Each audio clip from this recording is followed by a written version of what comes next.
Yo, Tectone's an evil man. True. Oh my god, I hate that guy, bro. Dude, first thing he did when he came to his house is punch us, man. Yeah. Insane. He just hates Asians. I'm too scared to like speak about it too, man. Yeah, fuck that.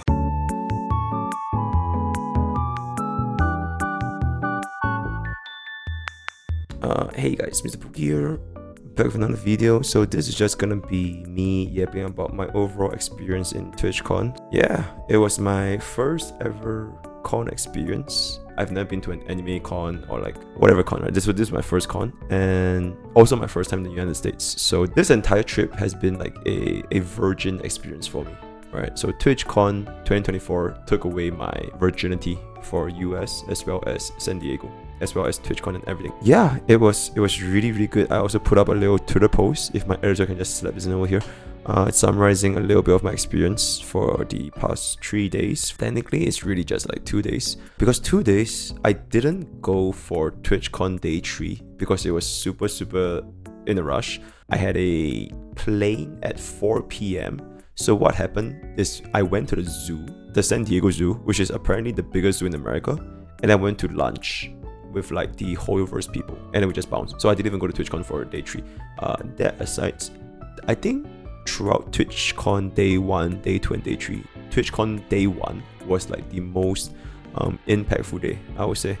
It was a day where I met the most people. Okay, technically day 2 we also met quite a bit meet and greet, but most people by myself. It was also my first IRL stream using the IRL backpack. We could rent it for free. You just fill out a form and they just give it to you. I think it was just a very eye-opening experience, because for the first time I kind of explored the Twitch community beyond the gacha sphere. Because from what I know as a gacha content creator is that I only know people that are within the gacha space. My first time in TwitchCon, it really opened my eyes to the world beyond gacha is so big.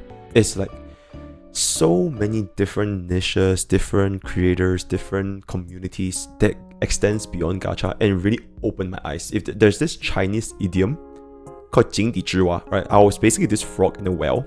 So whenever I look up, it's like, oh, the world is just this big because I'm in this well. So going to TwitchCon is basically me jumping out of the well and realizing how big the world of like streaming and like content creation really is. And I think it was genuinely a very eye-opening experience. So it was great. It genuinely was great. Met a lot of communities, met a lot of creators, met viewers as well. You know, people. Okay, wait. The first time someone came up to me and basically, you know, like, yo, oh my god, it's MrPokke, can I get a signature or like whatever? It's an unreal experience. Genuinely, it's like oh my god, it's like within 1 year-ish, I was like a nobody that was in Singapore, just like doing corpa, and then after all that, there are like people, like legit like people like beyond Singapore, like in America. They're like, oh my god, you're MrPokke, I love your content. It feels good, right? It feels good to, you know, be in touch with the community and like my viewers. Yeah, I will never ever forget that. Beyond this, right? Beyond day 1, I think day 2 I also had a little meet and greet with the topped up cast with Mina and Ruby as well. Yeah, it was just very nice to see that after 1 year plus of streaming, I'm at where I am today, where I could just go to a con and like, I think I had like more than 10 people just randomly come up to me and just, oh my god, you're MrPokke, and it's just crazy. Like within 1 year-ish, I'm at where I am today. So it was a moment that made me truly appreciate the community that I have fostered, the content that I have created, as well as people that, you know, they're there for me as a content creator. So it was very nice. Beyond that, I would say it's definitely the content creators. A lot of the creators from like, especially NA, because NA is where majority of all the content creators are at. Me being from Singapore, I did know like basically no one except for EOD Gamer, but he doesn't even stream.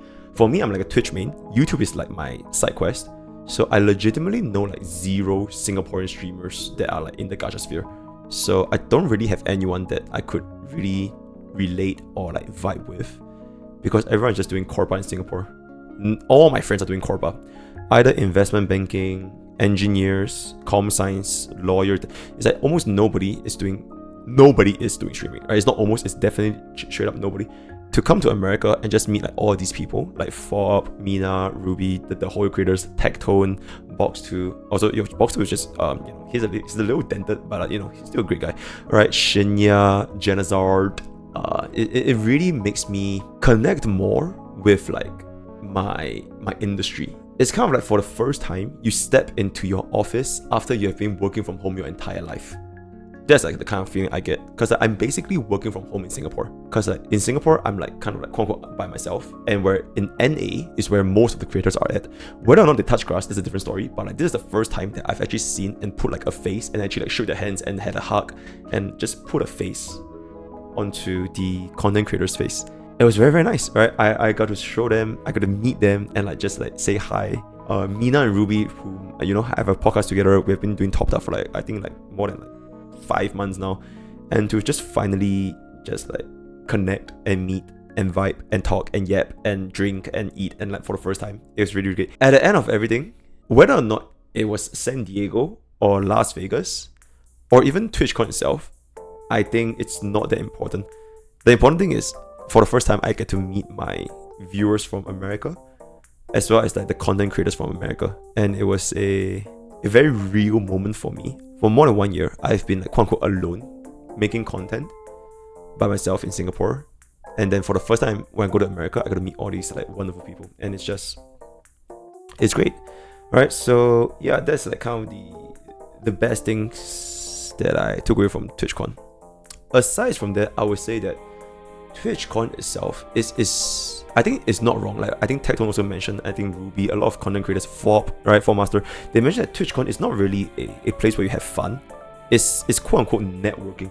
And if you don't really have a community, or if you don't know other people, it's really just there for you to like network. And I think that's very, very real, because if I didn't know my community, or if my community is not big enough, or if I just didn't know anyone and I was just there was quite literally nothing to do other than merch. It's just all merch after ads, merch. So like if you don't really know anyone, it's just there for you to try to network and just know more people. It's almost as if like because in Singapore there's like this kind of like networking events with like, whether you're in finance or whatever, it's like networking events for you to just meet more people and just like connect from like a very corporate standpoint, from a very like mutually beneficial standpoint, just know each other more. I think TwitchCon, as someone that if you don't know anyone there, it probably won't be fun, because there's really not much to do. Mina and Ruby, they both told me that AX is way more fun. So Anime Expo is the biggest anime expo in the world that happens July. That's way more fun. I don't know if I'm going to be going there next year, but it's either that or TwitchCon, unless I stay in US for 4 months, which probably won't happen. The merch were great though, by the way. If you're into anime, if you're into like gacha games, not even gacha games, like anything anime, a boba, waifus, there was like a diabolical amount of merch. If you're someone that likes this kind of stuff, you're gonna love it. You're gonna spend like $1,000 just buying everything.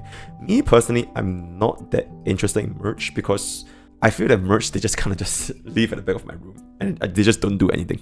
They just stand there and just don't do anything. So I'm not really a fan of collecting merch, but I did spend a little bit of money to get like the gacha, the Honkai style gacha cards, which I think they were pretty good quality, and the cats, they're kind of cute, right? The Honkai style stuff.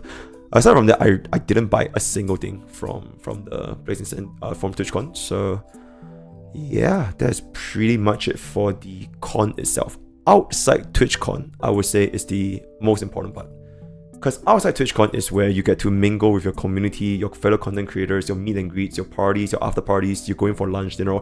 That is where I believe is like the fun part of TwitchCon. But then again, if you don't know anyone, then this wouldn't really happen for you, which I think is kind of sad.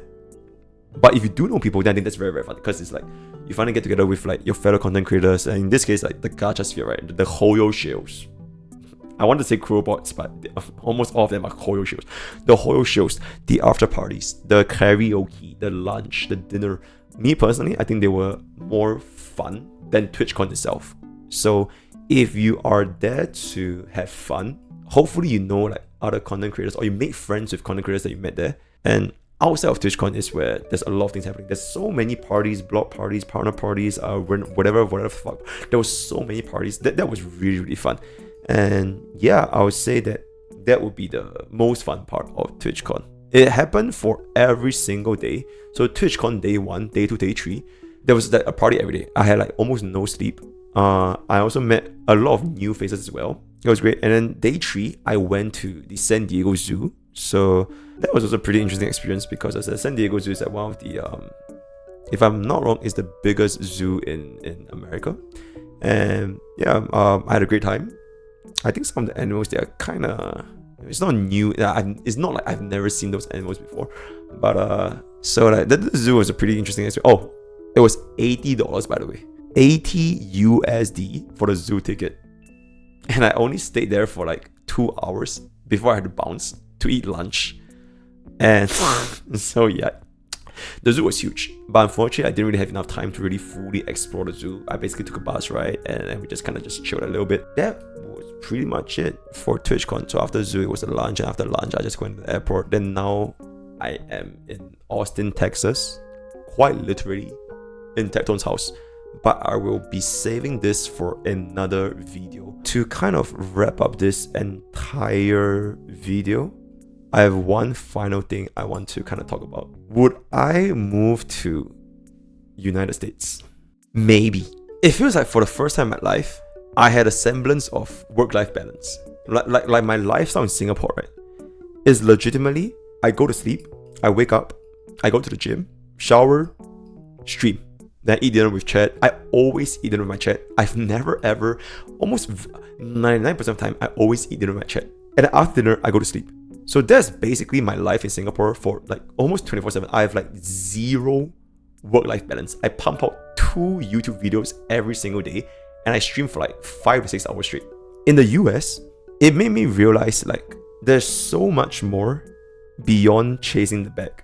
Getting connected with like your other friends, your content creators, your community. It made me realize that it's very difficult for me to do these things if I'm in Singapore, because nobody in Singapore is like quote unquote like a streamer, or at least people that I know. Most of them, they're doing Korba, or at least the friends I know, they're all doing Korba. So it's very hard for me to try and connect with them. Even if we do meet for like lunch or dinner, it's kind of like, oh my god, you're a streamer, that's crazy. It's very hard for them to relate to like my life experience as a streamer compared to like their life as a Korba worker, because it's just like a completely different world. Completely. And in America, it's different. It's so different because like almost everyone that I've met for the past like almost 1 week, they're all content creators. And it just feels so nice to have like this community of people that you know that like they're all in the same path as you. That alone, it really, really made me consider like moving to America. Maybe not permanently, but at least like long term, like 6 months or some shit. I'm genuinely thinking about it. Things that are holding me back, I think the number one reason is just like the uncertainty. Because this is quite literally a life-changing decision to move to like a completely different continent with a completely different culture, a completely different lifestyle. I don't even know how the fuck am I gonna sleep in Tecton's house? I don't know, but like it's a very, very big change in my life. It's like I'm like at a crossroad. I'm quite literally at a crossroad, and I don't know what's gonna happen if I was to move to the US.